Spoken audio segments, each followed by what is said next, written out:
जय हिंद दोस्तों, Nikhil stock academy में एक बार फिर से आपका स्वागत है। दोस्तों हम आज बैंकिंग सेक्टर से रिलेटेड एक बिजनेस मॉडल के बारे में डिस्कस करेंगे। जो बिजनेस मॉडल लगभग 14 साल से एक अपने रेजिस्टेंस से ब्रेकआउट हुआ है। 14 ईयर्स के बाद में उस रेजिस्टेंस को ब्रेकआउट किया। ब्रेकआउट के बाद में अच्छी रैली भी आई है और यहाँ से मेजर सपोर्ट से वो रिवर्स हुआ है। उस बैंकिंग सेक्टर का नाम है बैंक ऑफ बड़ौदा। उसका बिजनेस मॉडल फंडामेंटल और टेक्निकल चार्ट के थ्रू समझने की कोशिश करेंगे। उसके फंडामेंटल क्या है, बिजनेस मॉडल का आप सब जानते हो। तो टेक्निकल चार्ट में कौन से इंपॉर्टेंट लेवल है जहां पर उसमें बाइंग करनी चाहिए, या 14 साल के बाद में ब्रेकआउट हुआ, जब रेजिस्टेंस को ब्रेकआउट किया तो इसमें गिरावट आ सकती है। इसके क्वार्टरली रिजल्ट भी देखेंगे। तो डिटेल से स्टेप बाय स्टेप समझने की कोशिश करते हैं। ये दोस्तों बैंक ऑफ बड़ौदा का मंथली टाइम फ्रेम का चार्ट है। मंथली टाइम फ्रेम का इसलिए लिया है कि यहाँ से देखो, पहले एक बार रेजिस्टेंस लिया था इसने, स्टार्टिंग हुआ था अक्टूबर 2010। ध्यान से सुनिए, अक्टूबर 2010 के बाद में इस स्टॉक ने कोई भी रिटर्न नहीं दिया, एक नेगेटिव में रिटर्न मिल रहा था और ये रेंज एक मेजर सपोर्ट था। इस सपोर्ट के पास में आके कोई बाइंग टीआरसीपी दिया। एक बार यहाँ से रिवर्स हुआ, रिवर्स यहाँ पर एक रेजिस्टेंस था, वहाँ से वापस रिवर्स होके ऊपर रेजिस्टेंस से वापस रिवर्स हो गया। मतलब एक कंसोलिडेट फेज के अंदर चल रहा था, जो 200 प्राइस से लेके और 40 के लगभग। कोविड के टाइम में 40 रुपये का स्टॉक आ गया था और अभी ट्रेड कर रहा है दोस्तों 268 के लगभग। तो इसको समझने की कोशिश करते हैं। देखिए कौन कौन से इंपॉर्टेंट लेवल है। पहली बात तो इसको देखिए, रेजिस्टेंस 2010 था, उसको इसने ब्रेकआउट किया, एकदम शानदार ब्रेकआउट किया। ब्रेकआउट के बाद में अगर पुलबैक पैटर्न देखें तो थोड़ा बहुत एक बार इसने ब्रेकआउट के बाद में आया जरूर है। ठीक है, पुलबैक पैटर्न भी आप देख सकते हो कि पुलबैक पैटर्न भी आया है। किस तरह से आया वो देखिए। यहाँ पर रेजिस्टेंस था, यहाँ पर रेजिस्टेंस था, थोड़ा सी मैं इसको नीचे कर देता हूँ, ऊपर चला गया। ये देखिए इस ट्रेड लाइन को पास में, तो देखो यहाँ रेजिस्टेंस लिया, यहाँ रेजिस्टेंस लिया, यहाँ रेजिस्टेंस लिया, ब्रेकआउट हुआ, फिर वापस आया। पुलबैक पैटर्न की बात करें तो थोड़ा बहुत आया है, लेकिन अगर बाइंग अपॉर्चुनिटी की बात करें तो हम एक बार टॉप में नहीं बाइंग करेंगे दोस्तों। क्यों नहीं करेंगे? रीजन है, जो पहले से इन्वेस्ट है वो तो। ये रैली कहाँ से स्टार्ट हुई है दोस्तों? यहाँ से स्टार्ट हुई है। ठीक है, 10 गुना के लगभग हो चुका है। 10 क्या 12-13 गुना के लगभग हो चुका है 40 रुपये से माने। तो यहाँ पर अपने को बाइंग एक बार नहीं बनती है। क्यों? कि रैली यहाँ से स्टार्ट हुई है, इस लेवल से। यहाँ पर देखिए मेजर एक सपोर्ट था और सपोर्ट के पास में यहाँ पर बाइंग टीआरसीपी भी बना। कभी भी किसी स्टॉक को बाय करते हो, उसके ठीक बिजनेस मॉडल ठीक है, फंडामेंटल ठीक है, तो उसको कहीं सपोर्ट पे बाइंग करने की कोशिश की जाए। यहाँ पर देखो डबल बॉटम पैटर्न बन रहा है, double bottom pattern, exact double bottom pattern बन रहा है। और देखो डबल बॉटम पैटर्न 3 तरह के होते हैं, हमने डिस्कस भी किया है और जो संडे की क्लास होती है उसमें हम डिस्कस भी करेंगे। देखिए यहाँ पर डबल बॉटम पैटर्न एग्जैक्ट आपको ये कभी भी नहीं मिलेगा, कभी भी नहीं मिलेगा, पॉसिबल ही नहीं है। ठीक है, में मतलब कौन सा मिलेगा उसकी पॉसिबिलिटी ज़्यादा। एक तो यहाँ डबल बॉटम पैटर्न ये पहले ही निकल जाएगा यहाँ से, ये पॉसिबिलिटी है। और दूसरा होता है यहाँ से इस तरह से, ये इस तरह के पैटर्न बनने की पॉसिबिलिटी बनती है, डबल बॉटम पैटर्न। तो यहाँ पर देखो तो एग्जैक्ट ही मंथली टाइम फ्रेम में ये पैटर्न बना है। कौन सा, मैं आपको थोड़ा जूम करके दिखा देता हूँ। आप देखोगे ये पैटर्न यहाँ पर डबल बॉटम पैटर्न बना है और ये पैटर्न बना है ये वाला पहले ही हुआ है। और यहाँ पर देखो बुलिश इनकल्बिंग भी बना है, एक grave stone doji buying TRCP बना है और फिर एक तरफा रैली चली गई है। तो इसका चार्ट की बात करें तो 10 साल के बाद में, ये 14 साल के बाद में ब्रेकआउट हो चुका है, मेजर सपोर्ट से रिवर्स हुआ है। मैं आपको लाइन ड्रॉ भी कर देता हूँ। ये देखिए इस सपोर्ट के पास में था, ये सपोर्ट जो 2008 के लगभग लिया था, उसी सपोर्ट से कोविड के टाइम आया और फिर एक रैली चली गई।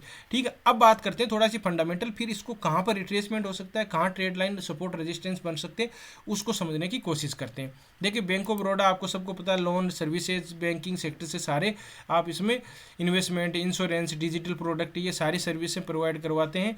आप इसमें जाके थोड़ा सी विजिट कर सकते हो। ये बाद में लोन देते हैं, सब सर्विसेज, मतलब इसका बिजनेस मॉडल को सबको पता है। ठीक है, लेकिन इसका थोड़ा फंडामेंटल देख लेते हैं कि मार्केट के 1,39,032 करोड़ का मार्केट के करंट प्राइस की बात करें तो 269 है। हाई गया इसका 281 है, लो गया 154 के लगभग। स्टॉक पी है 7 का, ROC इसका है 5%, ROE इसका 15% है, फेस वैल्यू इसकी 2 है, डिविडेंड यील्ड है 2% का लगभग डिविडेंड है। डिविडेंड वाला बहुत अच्छा स्टॉक है दोस्तों, है ना ये। अब इसकी बात करते हैं, इसके देखो क्वार्टरली रिजल्ट देखेंगे, बैंकिंग सेक्टर के सबको पता है ये चीज़ें। क्वार्टरली रिजल्ट देखें तो देखो सेल कितना है, रेवेन्यू, इंटरेस्ट कितना है, एक्सपेंडिचर, इनको जोड़ते हैं, इसको जोड़ते घटा देते हैं तो अपने ऑपरेटिंग फाइनेंस से प्रॉफिट आ जाता है। जून सितंबर दिसंबर का बात करें तो 28,000 था, 29,263 है, फिर बाद में 30,000 आ गया है। इंटरेस्ट की बात करें तो 16 है, बाद में 17 है, बाद में 18 है, और एक्सपेंडिचर की बात करें 11, 12 है और 10 है, इसका कम भी हुआ है। तो इस तरह से आप देखोगे। फाइनेंशियल प्रॉफिट की बात की जाए तो अपन नेट प्रॉफिट देख लेते हैं एक बार, उससे पहले ठीक रहेगा बाद में। और अदर इनकम का सोर्स है वो भी देखो थोड़ा सी कम हुआ है, अदर इनकम का सोर्स इसमें थोड़ा कम हुआ है दोस्तों, ठीक है, नहीं तो बराबर रहता। तो यहाँ पर देखो क्वार्टरली रिजल्ट की बात करें तो 60, यहाँ पर देखो 4468 है, बाद में 4426 है, बाद में 4815 है। तो ये इस तरह से इसके क्वार्टरली रिजल्ट भी इंक्रीज हुए हैं दोस्तों, बड़े 4426 से बाद में 4815 है। तो इसके देख सकते हो कि इंक्रीज हो गए इसके क्वार्टरली नेट प्रॉफिट इसका इंक्रीज हुआ है। अब बात कर लें balance sheet. Balance sheet equity capital 103938 का है, बाद में इसके देखिए रिजर्व इसके पास में 1,04,000 के है, और बोरिंग कर्जा 1,30,000, ये कितना है इसका, ये इसका 13,42,592 है इसका, ठीक है, कर्जा। तो इसमें तो लोन सारे दे रखे हैं इस तरह से। और अब इसका देख लेते हैं शेयर होल्डिंग पैटर्न की बात करें तो प्रमोटर के पास में 63% होल्डिंग है, एफआईज के पास 12% है, डीआईज की होल्डिंग कितनी है 12% ही है, और एफआईज की होल्डिंग एफआईज की होल्डिंग 12%, डीआईज की होल्डिंग है 15%, और गवर्नमेंट की होल्डिंग नहीं है। पब्लिक की देखो, पब्लिक की 7% ही है। अब इतनी रैली 20 गुना हो गए, बैंक ऑफ बड़ौदा पर लोग विश्वास ही नहीं कर रहे, और नंबर ऑफ शेयर होल्डर है 12 लाख लोगों ने इसमें इन्वेस्ट कर रखे हैं। अब देखिए इसमें रीज़न ये है क्या है कि यहाँ से मेजर से सपोर्ट हुआ है। एचडीएफसी बैंक ने इसी टाइम की देखें तो अब 2-3 साल से कोई भी रिटर्न नहीं दिया, और ये 10 गुना हो चुका है। तो ऐसे स्टॉक अपन ज़्यादा आपको कहीं सपोर्ट पे मिल रहा हो तब इसमें बाइंग अपॉर्चुनिटी हो, जो लगभग 1-2 साल से कंसोलिडेट हो या मेजर सपोर्ट पे मिल जाते हैं, सपोर्ट पर बाइंग करने का और फिर रेजिस्टेंस पर यहाँ पर प्रॉफिट बुकिंग करने का, इस तरह से अपन इसमें काम कर सकते हैं। तो दोस्तों ये कंक्लूजन माने तो एक बार इसको अगर बाइंग करे तो फ्रेश बाइंग करने का एक बार नहीं बनता है, थोड़ा बहुत इसको रिट्रेसमेंट के लिए लगभग आ जाता है, थोड़ा पॉसिबल कम है, लेकिन कहीं नीचे मिले तब इसमें बाइंग करो। जो पहले से इन्वेस्ट है वो बने रह सकते हैं। इसमें क्या है कि 20 गुना जैसे हो गया तो अब एक बार कंसोलिडेट हो सकता है, नीचे की तरफ थोड़ा बहुत आ सकता है। नीचे की तरफ आता है तो कहाँ तक आ सकता है उसका अपन देख लेते हैं एक बार। थोड़ा सी मैं 200 एक बार डेली टाइम फ्रेम कन्वर्ट कर लेते हैं। 200 मूविंग एवरेज को देखते हैं कि किस तरह से वो 200 मूविंग एवरेज काम कर रही है। एक सेकेंड, 200 मूविंग एवरेज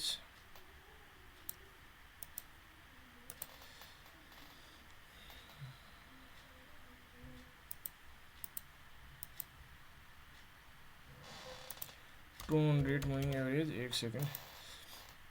देखिए 200 को यहाँ पर सपोर्ट लेने की पॉसिबिलिटी बनी नहीं, लेकिन लिया नहीं। तो अगर कोई स्टॉक इस 200 अब अगर बाइंग करनी हो, बेस्ट बाइंग अपॉर्चुनिटी कहाँ बन सकती है, 200 मूविंग एवरेज का सपोर्ट ले सकता है अगर वापस आता है तो, ठीक है, नहीं तो फिर एक बार बाइंग अभी टॉप में नहीं बनेगी। अब देखिए आरएसआई भी देख लेते हैं, आरएसआई किस तरह से डाइवर्जन दिखाई दे रहे हैं। आरएसआई में आरएसआई जो रिलेटिव स्ट्रेंथ इंडेक्स होता है उसकी देख लेते हैं। ये देखिए आरएसआई में एक बार थोड़े बहुत या प्राइस ऊपर की तरफ जा रहा है और आरएसआई डाइवर्जन दिखाई दे रहे हैं, नेगेटिव डाइवर्जन बोलते हैं। तो इस ट्रेड लाइन के पास में तो नहीं, लेकिन जब 200 मूविंग एवरेज के पास में आता है तो वहाँ पर बाइंग अपॉर्चुनिटी बनेगी। वहाँ पर जो पहले से इन्वेस्टर अक्यूमुलेट भी कर सकते हैं। फ्रेश बाइंग अभी के लिए अवॉइड की जा सकती है, लेवल हमने डिस्कस किए वहाँ पर बन सकती है। आपको वीडियो अच्छा लगा, कंटेंट अच्छा लगा तो वीडियो को लाइक कर सकते हो, दोस्तों के साथ शेयर कर सकते हो। जिन मेहमानों ने अभी चैनल को सब्सक्राइब नहीं किया वो चैनल को सब्सक्राइब कर सकते हैं। दोस्तों फ्राइडे सैटरडे संडे को मैं लाइव आता हूँ 8 से 10 बजे के बीच में, जिसमें जुड़ सकते हैं। फ्राइडे सैटरडे को हम स्टॉक के बारे में डिस्कस करते हैं और संडे को हम डिस्कस करते हैं basic candlestick pattern, stock market के बारे में, बेसिक फंडामेंटल किस तरह से देखते हैं, टेक्निकल चार्ट किस तरह से देखते हैं। तो उसमें साथ जुड़ सकते हो। वीडियो देखने के लिए बहुत बहुत धन्यवाद। और ये वीडियो केवल एजुकेशन पर्पज से बनाया गया।